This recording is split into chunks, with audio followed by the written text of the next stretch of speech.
और वो क्या चला हुआ है आजकल? Live in relationship. हाँ, लिव इन रिलेशनशिप भी बड़ा चला हुआ है आजकल। लड़का लड़की एक घर में रहते हैं, एक छत के नीचे, सब कुछ करते हैं, बस शादी नहीं करते।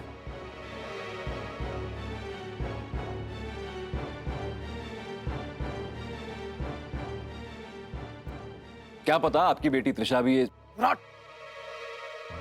बस सम्राट जी, बस बस बहुत हो गया सम्राट जी। मौसा जी प्लीज। नहीं ईशान, माना कि हम लड़की वाले हैं, इसका मतलब ये नहीं है कि अपनी बेटी की बेइज्जती सहन करते जाएंगे।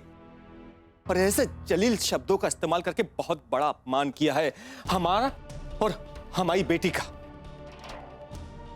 भाई साहब, आप बैठिए प्लीज, इस तरह नाराज मत होइए। बस भाई साहब बस, अब और हिम्मत नहीं है हमें अपनी बेटी की बेइज्जती सहन करने की। आपके बेटे ने बहुत अच्छी मेहमान नवाजी की है हमारी, उसके लिए बहुत बहुत धन्यवाद। हम याद रखेंगे आपको भी, आपके इन शब्दों को भी, आपकी इस मेहमान नवाजी को भी। चलो निर्मला, चलो। मौसा जी, मौसा जी, मौसा जी मेरी बात तो सुनिए। मौसा जी प्लीज मेरी बात सुनिए मौसा जी। मौसा जी, सम्राट की तरफ से मैं आपसे हाथ जोड़ के माफी मांगता हूं। बस ईशान बस, अब पानी सर से ऊपर हो चुका है। माना कि बहुत पैसा नहीं है हमारे पास, तो क्या हुआ, खुददारी बहुत है।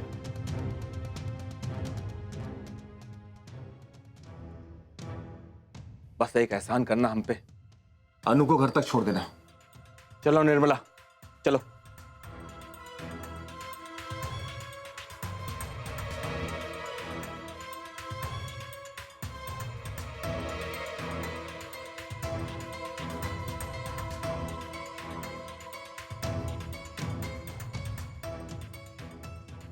ये क्या किया सम्राट तुमने? क्या मिला ऐसा करके तुम्हें? सैटिस्फैक्शन। सम्राट बेटा, तुमने उनकी इंसल्ट तो की है, लेकिन अपने परिवार के मुंह पर भी कालिख पोत दी है। कोई भी घर आए मेहमान के साथ इस तरह व्यवहार नहीं करता है।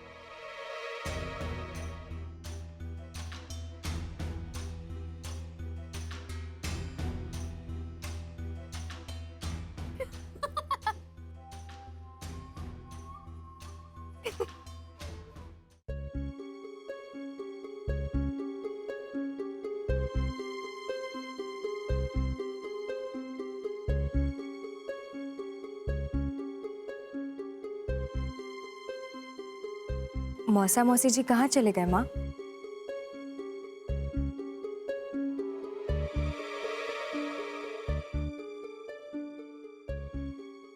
वे लोग चले गए। पर हमें छोड़कर कैसे चले गए? दरअसल असल में उन्हें देर हो रही थी ना, ट्रेन थी उनकी, इसलिए।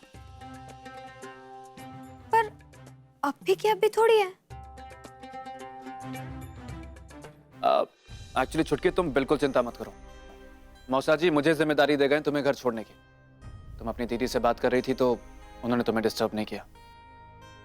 अब तुम्हारी बात हो गई ना दीदी से, तो चलो मैं निकल रहा हूँ, तुम्हें घर छोड़ देता हूँ। आ जाओ। बाय जीजू। आती रहना साली साहिबा। जी।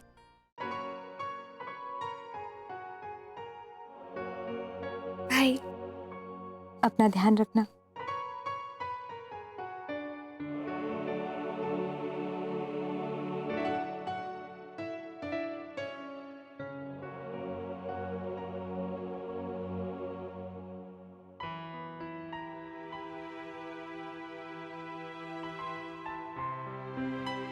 माँ, कोई बात हो गई है क्या? मौसा मौसी जी ऐसे कैसे चले गए? आपने कहा था ना खाना बनाने के लिए। सच्चाई कड़वी लग गई दरअसल।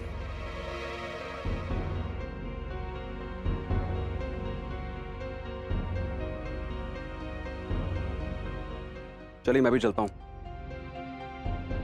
मीटिंग है मेरी।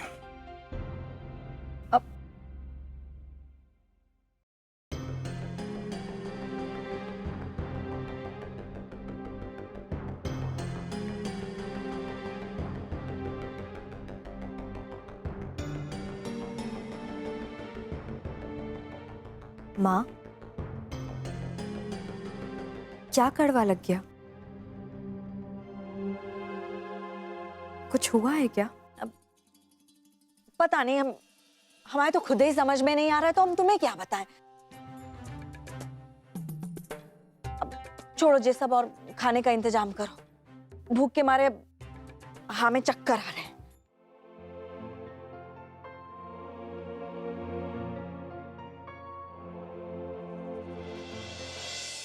हमारी तो कुछ समझ में नहीं आ रहा है कि क्या कहें।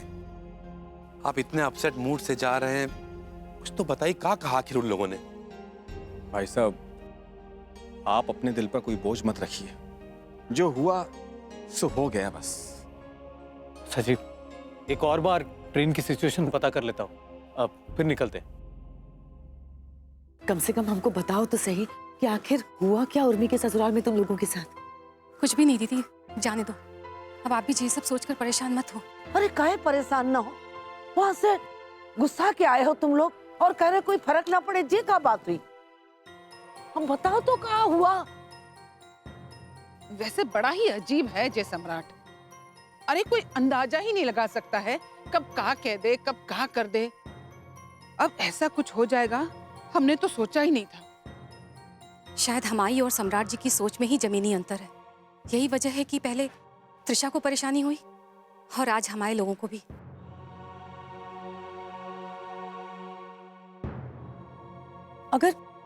अगर ये बात है तो पता नहीं वो उर्मी को कैसे रखते हैं। नहीं दीदी, आप चिंता मत कीजिए, उर्मी वहां बहुत अच्छे से है।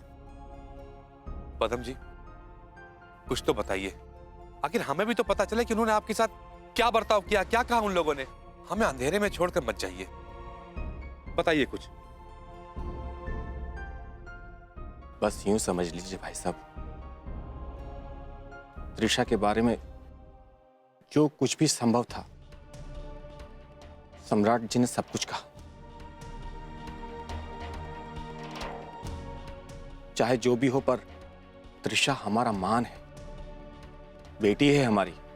आज सम्राट जी ने त्रिशा की जो बेइज्जती की है, उसके बाद ये तो स्पष्ट है कि भविष्य में कभी भी किसी भी कीमत पर अब हम उस घर में नहीं जाएंगे। उन्होंने जो बर्ताव किया ना, उसका जवाब हम इसी तरह से दे सकते हैं, क्योंकि उस घर में एक बेटी है हमारी। उनसे ना कुछ कहने के बजाय हम लोग दूरी रहें तो यही अच्छा रहेगा भाई साहब।